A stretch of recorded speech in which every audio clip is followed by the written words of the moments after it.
Bonjour à tous, je suis Laurine et on se retrouve aujourd'hui dans les rues de Malakoff afin de rencontrer DJ Perusset. DJ mène deux activités complètement opposées l'une de l'autre. Je vous invite à découvrir quelles sont-elles et les enjeux. C'est parti! Mon parcours professionnel, en réalité, il n'a rien à voir avec la photographie puisque j'ai fait un métier de conseil juridique, de gestion de patrimoine. Mon premier parcours, c'est mon premier job. Et mon premier job, c'était d'avoir une fonction de documentaliste et de photographe dans une agence de presse parisienne.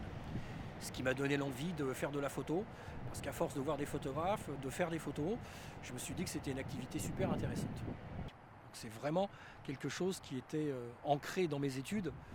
Et la photo m'a permis justement de faire quelque chose qui n'a rien à voir et de décompresser le week-end.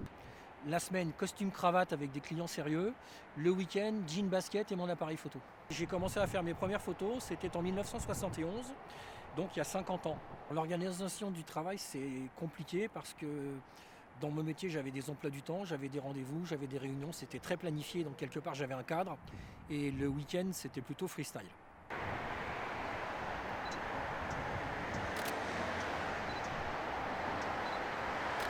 Quand on fait un métier qui est un peu stressant parce qu'on est tout le temps dans les codes, dans les clients sérieux, dans les activités difficiles à appréhender, on a besoin d'un exutoire et j'avais le choix entre la musique, la peinture, la photo et quelque part j'ai préféré la photo.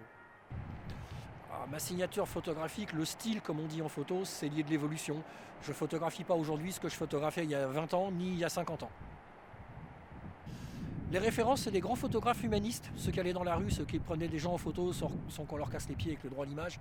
C'est des photographes qui racontaient des histoires. C'était des photographes créatifs, ça c'est mes références. Sinon, il y a un photographe que aujourd'hui j'aime par-dessus tout, qui s'appelle Yann Sodek, parce qu'il ose dans ses photos. Il va loin, et quelque part, quand on est créatif, je pense que c'est bien de ne pas avoir de limites. C'est pas ton appareil photo, ce qui est important, c'est ce que tu as dans tes yeux, et comment tu vois ce que tu photographies. Osez. On est le pays de la liberté d'expression. Vous avez le droit de faire des photos. Prenez des photos et ne vous fixez aucune limite. J'espère que vous avez apprécié le parcours de DJ. Moi, en ce qui me concerne, j'ai adoré. On se retrouve bientôt pour de nouvelles découvertes. Ciao, ciao!